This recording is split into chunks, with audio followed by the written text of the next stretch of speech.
These are Chris and Meg's wildest sibling moments in Family Guy, starting with the time Meg blackmailed Chris into being her servant, eventually driving him to run away in the episode Crisscross. So Chris is on the receiving end of some good old high school mockery over his shoes. Are they really that bad?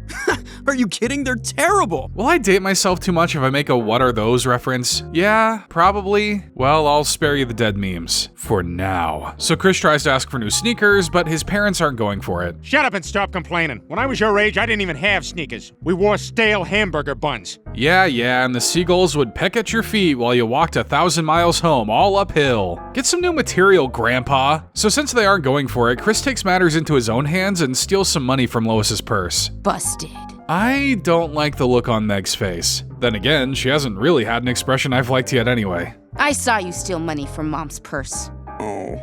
Well, I was just trying to get new sneakers. Sure, first it's sneakers, then it's black market nuclear-grade weapons. Stealing is a slippery slope, my friend. How about I won't tell Mom and Dad about the money if you promise to do whatever I say. There are a lot of videos on the internet that start this way, and I can only pray to Clam Jesus that this isn't going in the same direction. I'll do whatever you want. I thought you'd see it that way. Here's a list of stuff I need you to do for me. And so the blackmailing begins, though it doesn't sound like it has any intention of stopping, going from room cleaning to homework doing and even romantic movie comforting. That's gonna be you someday, Meg. I know it will! I just know it will! But of course, the requests start getting weirder and weirder. I want to wear contacts, but I'm too squeamish to put them in myself, so you need to help me. Really? Is it that hard? Hard doesn't even begin to describe it, Chris. Ah, what happened to your eye? Don't worry about it, just put the lens in! Sorry, but when someone goes full Undertaker on you, it's time to bail out. Chris, I'm blind! I'm sorry, Meg! So Chris has completed the list, but Meg isn't ready to let go just yet. Well, you should have thought of that before you stole money out of Mom's purse. I own you. Sorry, Meg, we got rid of that law a couple hundred years ago. Chris is owned by no man, woman, or you. I don't care, tell him, because I'm not even gonna be here. I'm gonna run away and no one will ever see me again. But who could possibly house Chris with the caveat that the public eye would never see him again? Hi, I ran away from home. Do you mind if I live with you? Live with me? Oh yeah, if there's anyone in the neighborhood who knows a thing or two about having kids disappear, it's definitely Herbert. So now Meg has to cover for Chris. It's not like Chris to miss breakfast. Oh, don't worry, Mom. I'm sure he'll be home later. In actuality, if Chris was missing a meal, I'd immediately file a missing persons report. A blue moon is more likely than Chris skipping breakfast. But Chris is just busy crushing Herbert's hopes and dreams. Why aren't you dressed? We're supposed to have dinner with Judge Maynard and Timmy. Yeah, okay, as soon as I finish this level. I don't think Herbert's ever been hit with a you can't pause an online game before. Though it kills him inside, Herbert decides it's time to part ways. I think it's time for you to go. Okay, I'll go. I would guess that not many people get to willingly walk out of that house, so Chris is lucky. Meg too, now that she's found him. You know, living in that family, we both have pretty crappy lives, and if we're gonna survive it, we can't turn on each other. That's probably true, and I'm happy to see them reconnect, but what does it say about me when I almost feel bad for Herbert? But I feel bad for the siblings too, especially when I found out they pull all their hair out when things aren't so good at home, like in the episode A Shot in the Dark. So Peter creates trouble in the neighborhood when he shoots Cleveland Jr., believing him to be a burglar. Cleveland Jr.?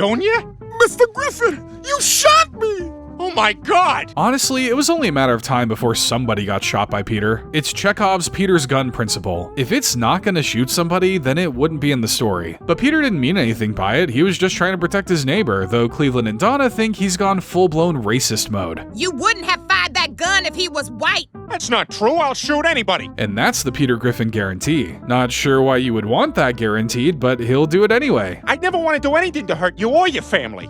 You're my friend. I was your friend. Now get out of here. With the whole town beginning to turn on him and the rest of the family, Peter tries to come up with a way to fix his public image. Well, there's gotta be something I can do to make things right. I'll just have to prove to everybody that I'm not a racist. By being even more racist. Does he think that two negatives just cancel each other out? I am gonna go to the middle of the town square, get naked, and paint myself brown. He hasn't even done the deed yet, but the sheer stupidity of his intention sends Lois into a blind rage that can only be caused by over 20 years of pent-up marital frustrations. It's a stupid idea. You're a stupid man. A stupid man. Not sure if it's possible to literally beat the stupid out of someone, but by golly, Lois is gonna keep swinging until something comes out. Are you trying to get a rise out of me? Are you happy now?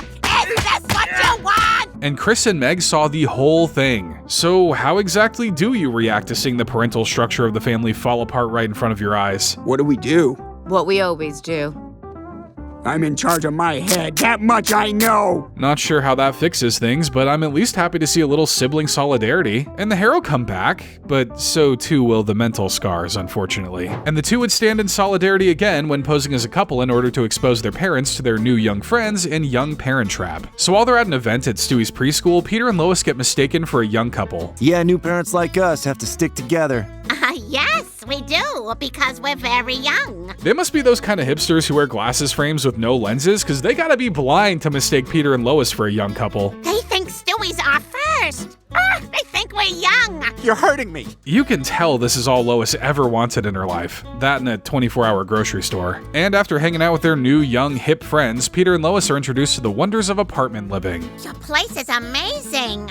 A pool, a spa, and all the lights are on dimmers. Really makes you feel like you're living large while accruing no personal property whatsoever. But it's chill. I sure hope my landlord doesn't raise my rent by $1,000 randomly. Well, there's an open unit if you guys are interested. Say no more, you walking vape pen. So the two decide to pack up their things and move into their new apartment without Chris and Meg. Wow, they're really gone. You know what that means. We can finally crate Brian! Whoa, don't get too wild there, kids. Save some partying for the rest of us. Meanwhile, the parents move in and can't wait to assimilate into their new lives. They like us. This is it, Peter. We're gonna vape. We're gonna vape. Yeah, but vaping is so 2024. It's all about sticking your mouth directly to a car exhaust pipe in 2025. Back at the house, Meg and Chris have really let the place go, but they finally catch on to what's going on. Chris, we gotta go to that apartment building and bust Mom and Dad. It's the morally correct thing to do. Those millennials need to know they've been hanging around a pair of old heads. And how do they plan on doing that? Hey gang, there's a new couple moving in. Look at that, Lois. We're no longer a new couple. The heat is off. Actually, the heat is turned up because that soy latte drinking, Pinterest board making, craft cocktail enjoying, blue sky posting, electric scooter owning, Harry Potter house discussing, big corporation boycotting, thrift store shopping, man bun wearing tattoos of Chinese symbols they don't understand wearing new couple is... Meg and Chris. What did you say your names were again? I'm Dylan, and this is my wife, Dylan. Oh yeah, they've got this millennial thing on lock. Now it's just a race to see who can expose who first. Well, we're gonna expose you as the old farts you are.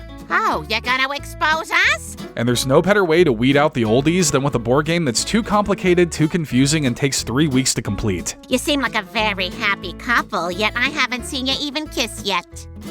This is why I said we should have practiced. You two honestly should be used to it by now. That might actually be the easiest thing you weirdos could have done.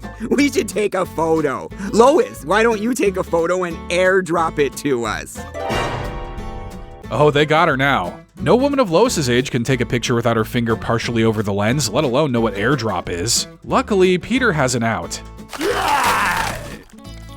Ah, gee whiz. Ah, sorry, guys. Looks like the party's over. Disgusting, but impressive. But Peter and Lois aren't in the clear yet. The Dylans just had the best idea. What do you say we all go to Coachella with a Q, Quahog's 3-day music festival? I'm nowhere near as old as Peter and Lois, and even that sounds like the worst thing in the world right now. When they arrive, they make the long trek across the desert in the hot sun. And Moses thought his 40-year walk through the desert was terrible. Are you guys not super amped? No, we're old. We hate this. Well, the 40-year-old cat is out of the bag now. Looks like teens win again. And Chris and Meg didn't even have to do any weird couple stuff. Honestly, I bet they're pretty bummed. Give us the ibuprofen and text the driver to pick us up here. I don't know how to do it. But they would set their sights from the old to the very old when the siblings decided to start stealing from nursing homes in the Heartbreak Dog. So Meg's class is being assigned jobs for their community service requirements. The jobs will be assigned randomly, but the cooler and prettier students have the better jobs. Unfortunately for Meg, she doesn't fall into either of those two groups, so it looks like she gets the lame jobs. Little Miss Frumpkin with all the questions will work in an old folks' home. Is Frumpkin good? Sure, the word that sounds like it's used to describe the ugliest pumpkin in the patch is good. So Meg has her first day at the nursing home, and it's about as glamorous and exciting as it sounds. And between you and me, I hate my new student volunteer. That ugly little Meg. Looks like someone is earning themselves a little bit of rat poison slipped into their tea. I guess when you're old, you just call it like you see it. Well, you strike me as someone who's never going to get married, that's for sure. But when Meg finds a fancy-looking brooch in the old woman's drawer, she decides it's only fair to snatch it up. Who says that charity work doesn't pay? Oh my god, I can't believe I stole this. You know what? I don't feel bad. That woman's a nightmare. See, kids, stealing is justified if it's a person you don't like. But as Meg starts to flaunt her new loot, Chris starts to catch on to her schemes. Oh my god, is that someone else's glasses? I love wearing other people's glasses! I feel like you could jingle some keys in front of Chris's face and he'd just be cool with whatever evil deed you're up to. Wow, this is awesome. I want in. So Chris joins Meg in her kleptomania, though his approach is a bit less subtle. You died, and I'm here to take you to heaven. Upsy daisy, here we go. Who knew that heaven would smell like old mothballs and have old coats from 70 years ago? Hurry, take everything, and be quick. So now the siblings are living large with all their new knickknacks and doodads. Boy, it's just so comforting to be here surrounded by other people's memories. That's what it's like living at the bottom of the ocean. You see chunks of people's lives float down here. Flip-flops, sunglasses, husbands who cheated. Who'd want to forget these things? Chris, that's not an ashtray. That's an urn for someone's ashes. Really? Hey, he'll never know. Unless urns can't be haunted, right? Oh my god.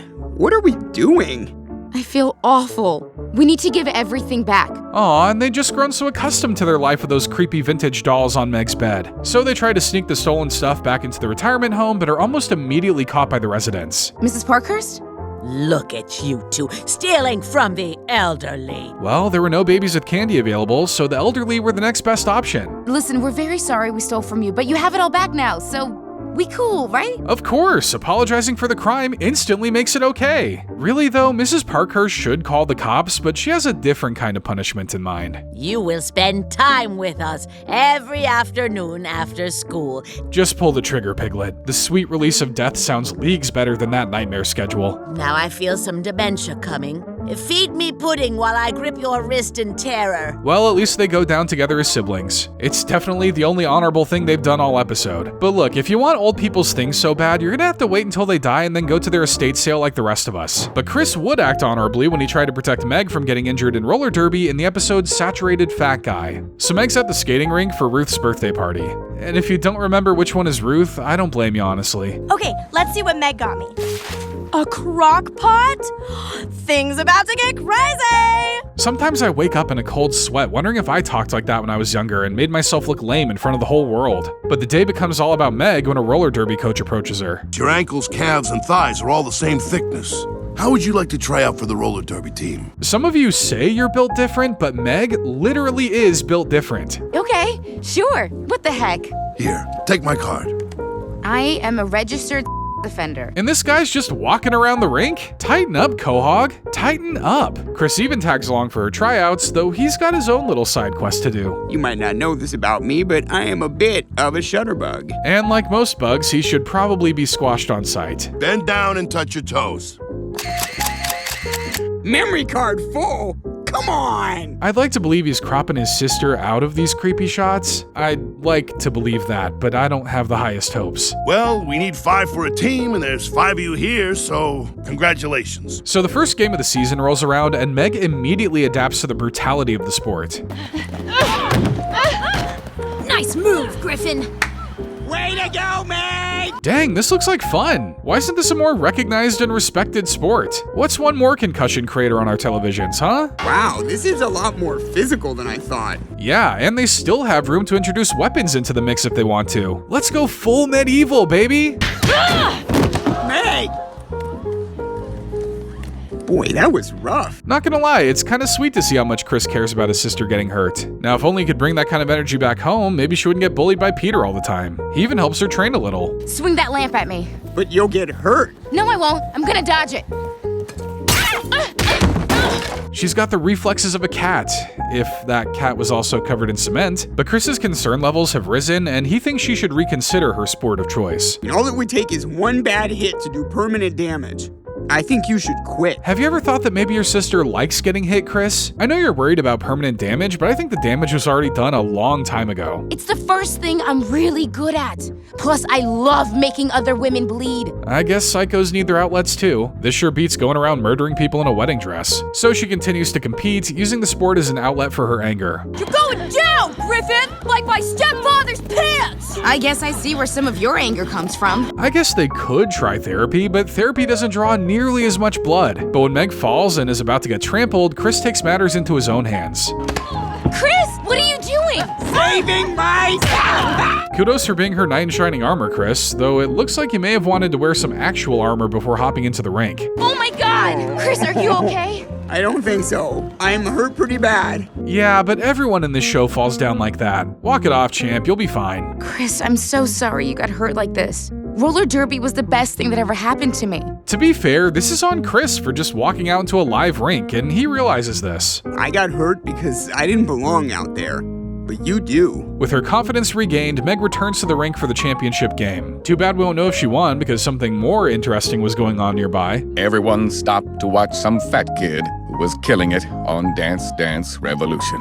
Damn, he do be moving. Never mind what I said earlier, put competitive DDR on ESPN. But at least we'll always know that Chris and Meg have a solid sibling relationship ready to throw themselves in front of a speeding horde of girls on roller skates at a moment's notice. But when Chris and Meg throw Stewie down a flight of stairs, they do everything they can to cover it up in Brian Griffin's House of Payne. So Chris is engaging in classic brotherly activities like reading his sister's diary. Still no sign of that tampon from last week, but the headaches are getting worse. Is this really the info you want to know about your sister, Chris? I wouldn't be laughing. I'd be calling her a doctor ASAP. Chris, what are you doing? Give me that! But their fighting and chasing get in the way of Stewie's trip to the grocery store. The groceries may be imaginary, but that concussion is as real as it gets. Do you think he's okay? I don't know. You idiot, this is your fault! Really, it's both of your faults, and you fast-tracked your trips to hell and prison. Maybe not in that exact order. What do we do? Is he breathing? It looks like it. That's a good sign, right? Sure, but the exposed brain and excessive vomiting? Pretty freaking far from a good sign. Stewie's still unconscious. Maybe he's just sleeping. This isn't a goldfish floating upside down in a fishbowl. This is a real human we're talking about. They're gonna have to get creative to make sure no one notices. Come on, Stewie, up in your high chair. Come on, guys, that's how a cow eats, not a cowboy. Do your research. Hey, how's the food, Stewie? Oi, blimey, it's right. This is how I do declare waka waka. And that's a Cockney accent, bordering on Australian. You guys really don't know anything, do you? So they try to clean him up a bit, as if scrubbing an open wound is gonna make him any better. But Peter immediately clocks what's going on. So, question, how long has Stewie been unconscious? Oh my god, Chris, he knows! And now you'll have to push him down the stairs to keep him quiet. The cycle continues. When you were babies, I used to knock you kids out every month or so. Sometimes by accident, sometimes when the Patriots lost. That makes so much sense. I used to think there was just a constant gas leak in that house, but no, it's constant head trauma. Luckily, Peter knows how to take care of this. I'm taking him to the hospital. No, I got one last plan, Meg. It's very simple, really. You got a problem? Make it somebody else's. Oh my god! Stewie! Finally, someone with motherly instincts can take control of the situation. Let's put a hat on him to cover the wound, and then let's get some makeup and draw eyeballs on his eyelids and find a way to pin this on someone else. Okay, so everyone in the house is a psycho. It's easy to paint Chris and Meg as irresponsible and dangerous, but when you remember who raised them, things start to make a little more sense. But the two would go from messing with an unconscious body to a dead body when Chris had to pose as a dead person at a wake in the episode Save the Clam. So while attending Horace's funeral, Meg steps away to use the bathroom, but accidentally enters the morgue. Sorry if you're grossed out by this. No, I'm just not used to seeing corpses that big and not in a toilet. Oh, Meg, the more I learn about your life, the more I curse the universe for giving me sentience. But the mortician is actually impressed that Meg isn't freaked out. You know, I could use some part-time help here preparing the bodies if you're interested. Really? Yeah, that'd be great. If I die, please do everything in your power to not let me be placed in the same morgue Meg works in. Just cremate me and throw me in the ocean to feed the fish. The cycle of life continues. So Meg starts her new gig, but it's almost immediately tampered with by Chris. Hey Meg, who's your date? He looks like a real stiff. Like most messed up teenage boys, Chris really wants to play with dead bodies and has found his opportunity. Hey look, this guy's picking his nose. Look, now he's eating it. You might think he's being disrespectful, but that guy's last wish was to be able to eat his boogers after he died. It's a weird request, sure, but good on Chris for fulfilling it. But later on, when Meg goes to change the suit of another dead guy, she finds his casket empty. Oh my god! Well, I guess zombies are real now. Actually, there's a more logical explanation. And you caught me. So I borrowed your bra. My boobs hurt when I go down the stairs. Well, I guess it's a good thing they're both the same cup size. Not sure who that's the bigger insult to, though. I used the body to get me into R-rated movies. After that, I took him swimming and he fell apart. Look, can you really blame a kid for wanting to act out his own Weekend at Bernie's scenario? Every kid wants a dog, a bike, and to prop up a dead body and puppet him around like he's still alive. There's going to be a body in that casket. If it's not his, it's going to be yours. And she can probably achieve that with Chris dead or alive, so he might want to play along. So Meg gets Chris all bearded up for his big wake. Meg, I'm not doing this. You have to, Chris. Siblings have to look out for each other. Plus, Chris is looking pretty distinguished with that beard. Hope his genes are kind to him and give him this silver fox look down the road. Stop it! I have an itch. I don't care. Dead people don't scratch their balls. Sounds like a sisterly duty Meg will have to fulfill. Which one's worse, scratching your brother's crotch or scratching the crotch of a dead old guy? Oh yeah. Yeah, that's good. Scratch it. Scratch it. Oh, thank you. And I think I got my answer. But that's the least of Chris's worries. My husband had filled out an organ donor card before he passed away, and a woman just lost her face in a freak accident. Ah, well, faces are like spleens. You don't technically need one to survive. Meg, though you cannot tell, I am frowning. Yeah, but you did a good deed for your sister and a random woman, so I'd like to believe you're smiling on the inside. But I'm definitely frowning on the outside over the fact that Chris and Meg apparently bathed together, as we found out in the episode Fresh Air. So after spending time with Chris while he recovered from an injury, Carter decides to make a bombshell decision. I have decided to change my will and name my grandson Chris the sole heir to the Pewterschmidt fortune. Honestly, you could have flushed all that money down the toilet and it probably would have been as equal of an investment. But Grandpa, I don't even want the money. See? This is exactly why you should get it. So refreshing. But there's someone in the family who does want that money, even though he was probably Carter's 4,567th choice in his original will. Anyway, I don't plan on losing out on any of that money. So if you ask me, we gotta start sucking up to Chris right away. Hey, at least he's mask off about it. Don't want to make Chris thinks he loves him as a son or anything like that. So Peter really tries to brown-nose Chris. Hot dogs and Nintendo, huh, Chris? Honestly, he's spitting facts there. Hot dogs and Nintendo indeed. But Peter tries all sorts of things to get on his son's good side, like taking out Chris's school bully. That's not even him! That's the deaf kid! Oh, that was sign language. A simple mistake. Just plant the head in the ground until it grows a new body, am I right? But Peter ends up running himself ragged doing things for Chris. I even cleaned his room for him the other day. Wish I hadn't done that. Well, yeah, you know what kind of unseen horrors are hidden in a teen boy's bedroom? But actually, Meg was the one who left him scarred. Chris, our bath is ready. My thoughts exactly, Peter. So, two siblings bathe together. That's not very weird. When they're babies, maybe they're just trying to cut down on the house's water bill. I don't have the parenting skills necessary to deal with this. I say we never speak of this again. I think I speak for the rest of the creatures with eyes and ears when I say, please do. But they do a bit more than bathe together, evident by the time the Griffin's nanny caught them trying to kiss in Nanny Goats. So after seeing how Peter constantly wrecks the house, Babs makes a suggestion for her daughter. You need help, Lois, and since I don't believe in psychiatry, I'm getting you a nanny. She must not believe in divorce either, because I think that's the one and only option that would actually fix things here. So they try a nanny who comes equipped with a no-nonsense attitude and a vaguely Eastern European accent. Hello, I am Natalia. What is favorite breakfast fish? I didn't even know you could have fish for breakfast. Sounds kind of illegal, not gonna lie. But Stewie quickly takes a liking to her. Natalia, will you be our nanny forever?